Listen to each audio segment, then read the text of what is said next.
Just a little heads up on the story before I begin.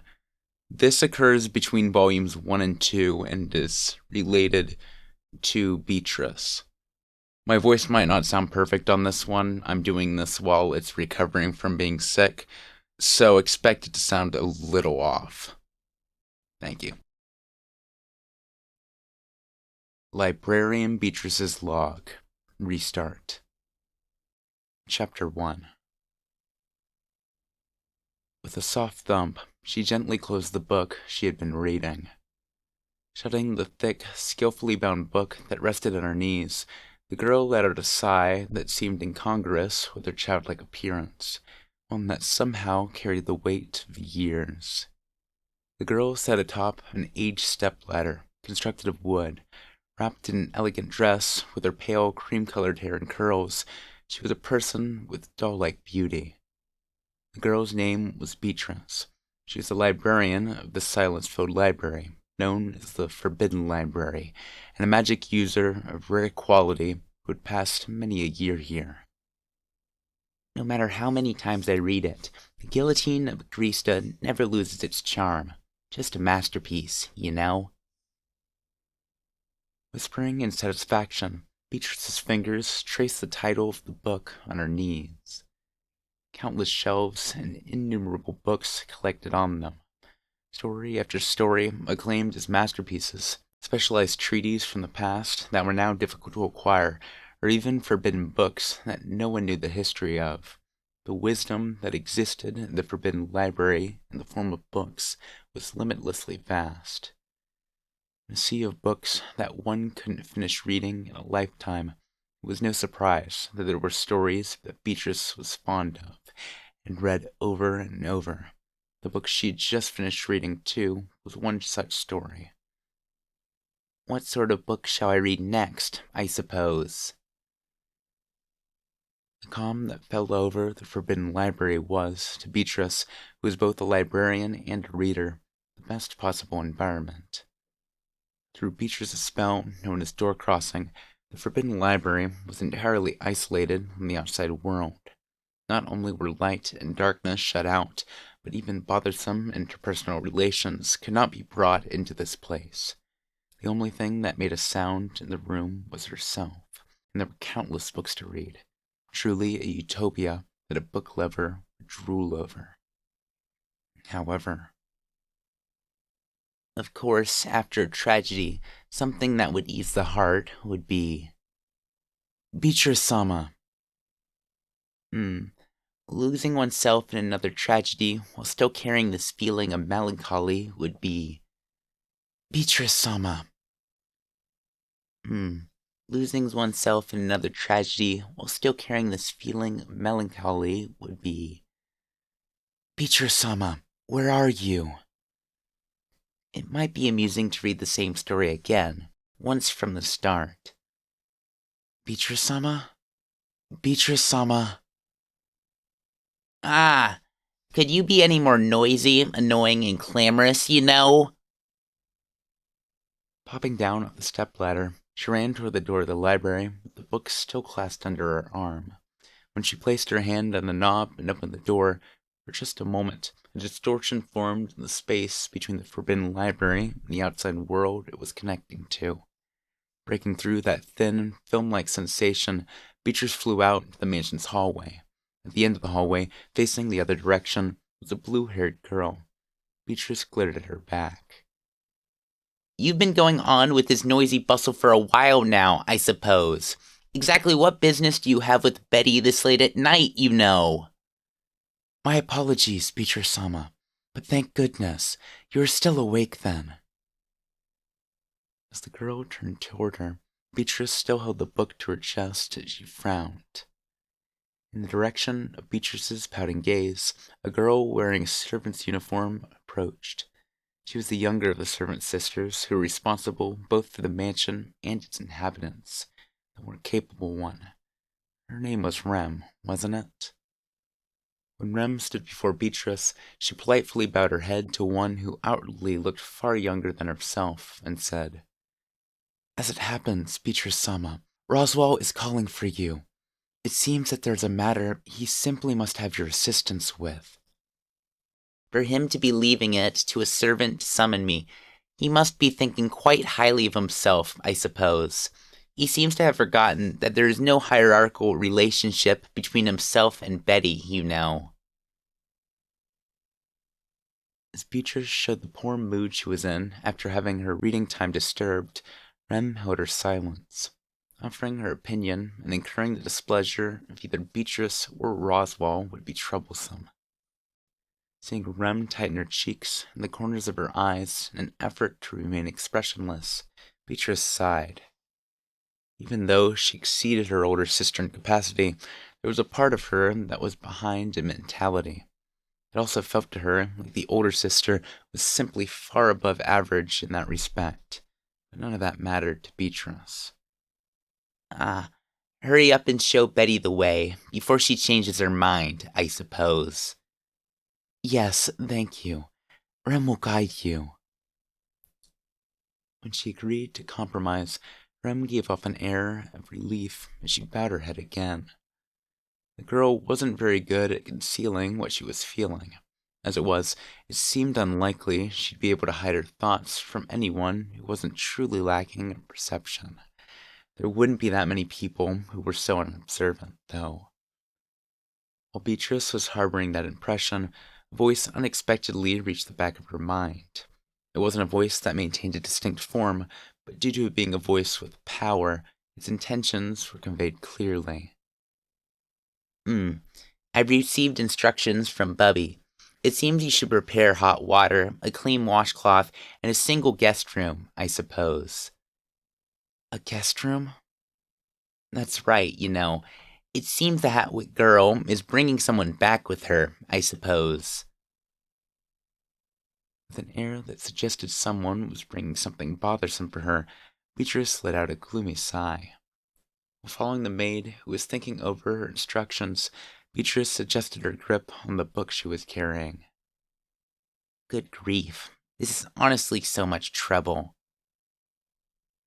Looking back at it, Beatrice was completely shocked at how bent everyone, aside from herself, was at handling their responsibilities. That was setting aside for now how poorly she'd handled her own responsibilities, desire to meddle in the affairs of others, and that she'd forgotten to tidy up her books, and, unable to tolerate the noise outside, which should have been a quiet, forbidden library, she'd rushed out of it. Chapter 2. Oh my, you found her much faster than I had expected. Was this a victory for Rem's dogged determination? Or perhaps a defeat for Beatrice's will to fight on? When they arrived, guided by Rem, at the mansion's entrance hall, a tall man who had already arrived turned to face them. He was a strange fellow, with long indigo hair, white makeup applied to his face, and eccentric clothing. This man, with his nonsensical air, was Roswell O'Mathers, both the master of this mansion and Beatrice's longtime acquaintance.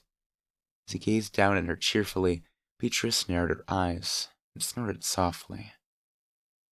You must think quite highly of yourself to summon me like this, I suppose. You really shouldn't be giving such cruel orders to your servants. Despite that, I expect that you would be more likely to appear if I had Rem search for you than if I had searched myself. Surely, if I had started searching the mansion high and low, you'd have been so entertained by it that you wouldn't have come out to see me, wouldn't you say? Now that you mention it, that might be true, I suppose. The sight of Roswell, who never lost his relaxed attitude, walking around the mansion, searching for her, would be a rare thing.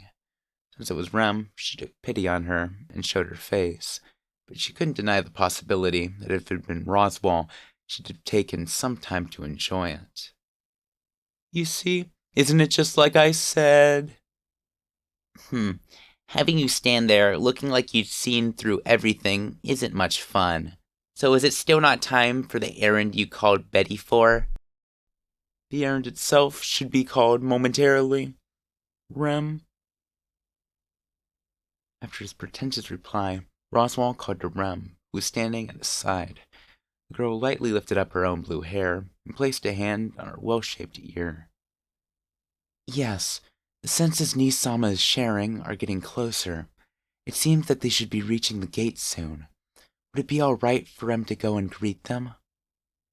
I'd be pleased if you would. I don't think there'll be a problem, but do be careful. Nodding to Roswell's instruction, and then bowing to Beatrice, Rem headed toward the entrance.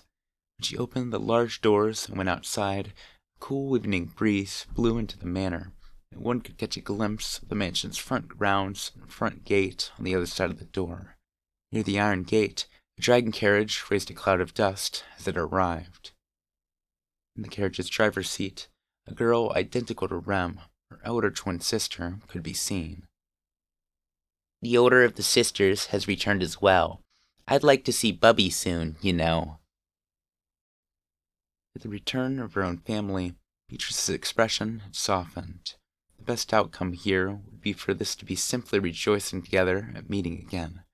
But there was both the thoughts that were sent to her earlier and Roswell's summons. There was no way it would end that easily. The return of your dear older brother? But I'm a little jealous. You and I are old acquaintances too, but you never made that face for me. You shouldn't say such creepy things, I suppose, and you're being far too obvious, you know. You aren't interested in Betty or anyone else, I suppose. There's only ever been one person on your mind, you know. Well, you're not wrong about that, but that doesn't mean that it's a lie to say that I feel like I'd get along well with you. Although, this matter is separate from that. I can't feel anything but worried about that, I suppose. Simultaneously, Beatrice's face tightened at Russell's words, and Ren met up with her older sister, Ram, in front of the gate. After the sisters had spoken together about something, they immediately moved to the carriage, and the silver-haired girl descended from it. To Beatrice, it was someone who put her in a complicated state of mind. But this time, there was someone who drew her attention more than the silver-haired girl. It seems there was some sort of blackened, dingy-looking fellow riding with her, you know. I'm not sure if I would say riding or being carried along. I'm sure you realized it. That's not the reason that I called for you. You can't be serious, I suppose. Realizing that her worries had been right on target, Beatrice furrowed her brow and waited for the girls to arrive. The boy being lowered from the carriage was unconscious, and the maid sisters were each lifting one end of his body, which swayed back and forth as they tried to move him. That boy really helped me out, so I wish you'd carry him a little more gently. Are you listening? That looks really painful, doesn't it? Near the boy who was being carried, the silver-haired girl ran about, flustered and looking concerned. Neither her shoulder nor her silver hair showed any signs of the little shadow that Beatrice was seeking. It seems I've drawn the short end of the stick, you know. Beatrice's sigh reeked of age, completely at odds with her childlike appearance. Chapter 3. It seemed that the boy who had been carried in had made critical efforts in overcoming a problem that occurred for the silver-haired girl, Amelia, during her journey in the capital. From what was said, after Amelia carelessly had her precious emblem stolen, not only had he tenaciously determined its whereabouts in her stead and struggled to do this and that to return it to Amelia, but he had gone on to risk his own life to protect Amelia's. This is much too suspicious, I suppose. There's no doubt that someone like that is a spy or something, you know. It'd be best to make a clean break of things here and let him die naturally, I suppose. Well, it is certainly true that it is far too convenient. What would you have us do, Amelia-sama? Shall we let him die? Why are you saying such cruel things? Please help him. Flustered by the cold suggestion offered by Beatrice, who had listened to the explanation, and Ram, who had given the explanation, Amelia requested healing for the boy. The unconscious boy had a fairly serious wound in his abdomen. Currently, the wound had only been closed by simply healing magic, and even if it was only left as it was now, he could be expected to recover if he rested quietly. To be sure, this was speaking of only if he did absolutely nothing but rest in bed. And she got the feeling that this boy, left on his own, definitely would not remain in bed. There is little choice, so I'll heal him, but this is something that I normally absolutely wouldn't do. I'm doing you a favor, so tomorrow I'll have you let me take Bubby all day, I suppose. Very well. If that's what you'd like, I'll make sure to speak to Puck about it. Thank you, Beatrice. I'm indebted to you. That's an old-fashioned way of putting it, you know. Huh? Setting aside Amelia as she expressed surprise, Beatrice set right to healing the boy and getting it over with. Before the immense power of Beatrice, the maintainer of the Forbidden Library, it was a trivial task. Despite that, she demanded a proper reward, so the terms weren't bad for her. It'd be troublesome if the relationship developed into one where she was called upon casually. Beatrice was no one's errand girl. Beatrice's role was the librarian of the Forbidden Library, nothing more and nothing less. From that point, she would never budge. There now. I healed him up, I suppose. Take care of the rest as you please, you know. Do make sure not to let him push himself, I suppose. Thank you, Beatrice. I'm in debt. I'm most grateful.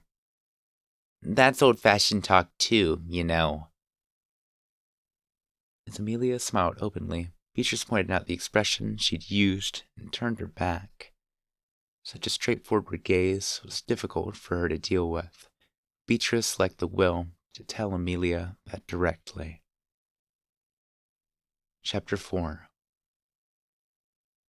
With the boy's healing taken care of, Beatrice retired quickly to the Forbidden Library. Most likely, the boy would wake up sometime in the morning. Although his body had been restored, it would take time for his stamina and such to recover after being so exhausted. Having said that, Beatrice's healing magic was even capable of producing results in restoring said stamina and the like, so it was unlikely that any significant problems would remain. It seems that those girls have returned to their room as well. With that, we should be able to get back to a peaceful night. Seating herself on a stepladder in the center of the room, she sighed as she brushed her knees. The Forbidden Library was essentially safe from the influence of the outside world, but Beatrice's perception was wide-ranging, and it was that indeed that allowed her to grasp what was going on inside the mansion. In the end, the serenity that Beatrice truly loved would only come when all the residents of the mansion were sound asleep.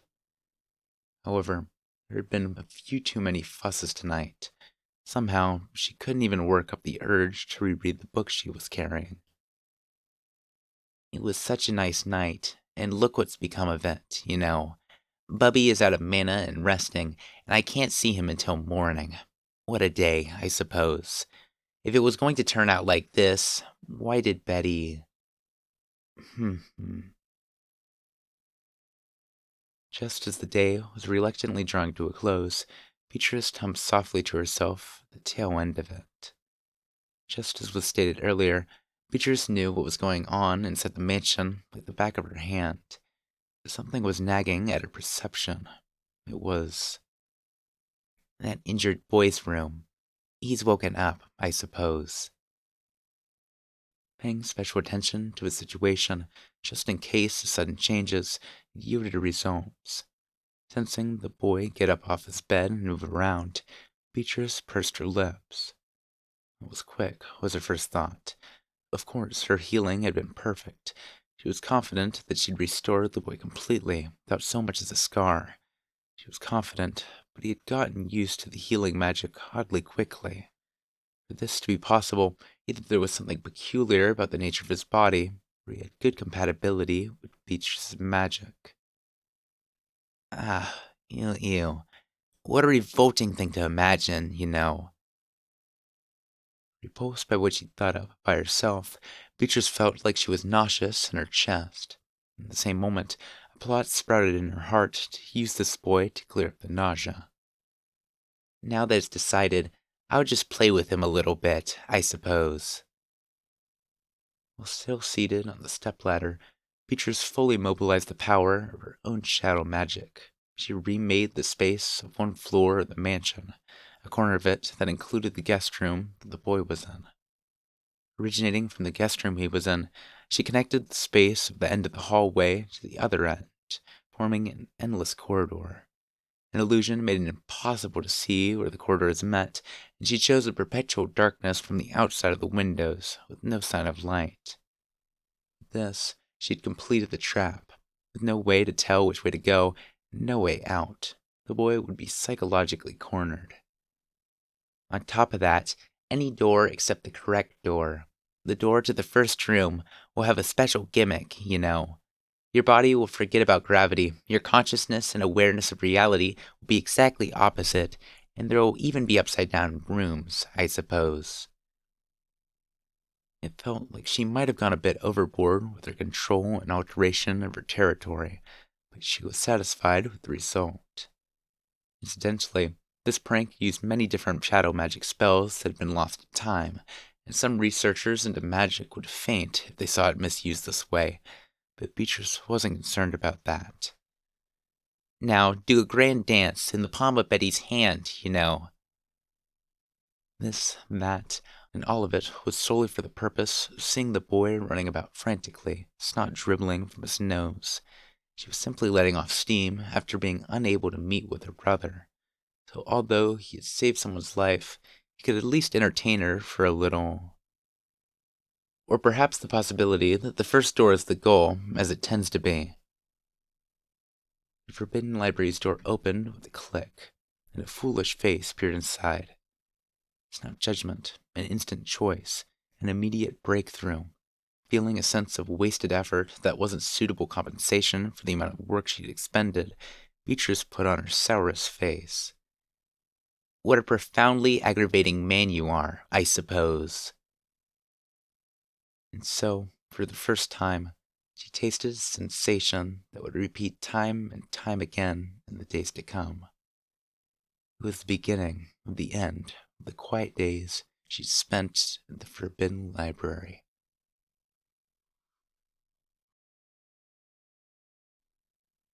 Yeah, I'm just using this as a bit of a holdover for now. As I said at the beginning, my voice is still a little bit off. I'm not gonna lie though, I've really enjoyed this. I'm probably gonna do one more of these before I continue to resume. Though my voice is definitely better than it was yesterday when I did the first 2 chapters of this.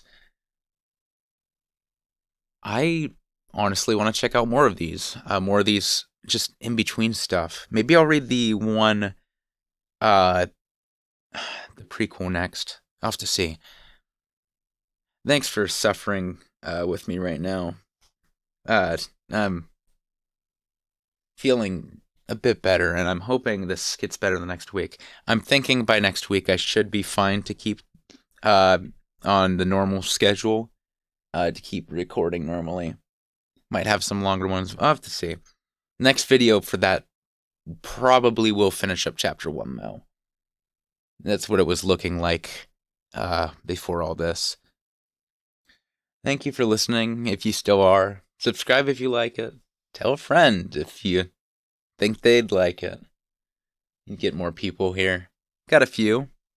Welcome to all the new people. I know quite a few have joined right at the end of Volume 2. Volume 6? I think we're on Volume 7 now, right? It's 7? Yeah, Volume 7. So welcome. Welcome to the show. I know this is, I'm probably going to have this put chronologically after Volume 7 in the future, but for now I'm going to put it between 6 and 7.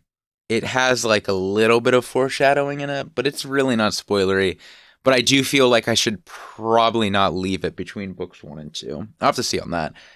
I might make a poll to ask about that one. Uh, Once again, thank you for listening. If you still are, leave a like. If you do, comment. I love seeing the comments. Love hearing what y'all do. And I suppose I'll see you guys next time. Bye.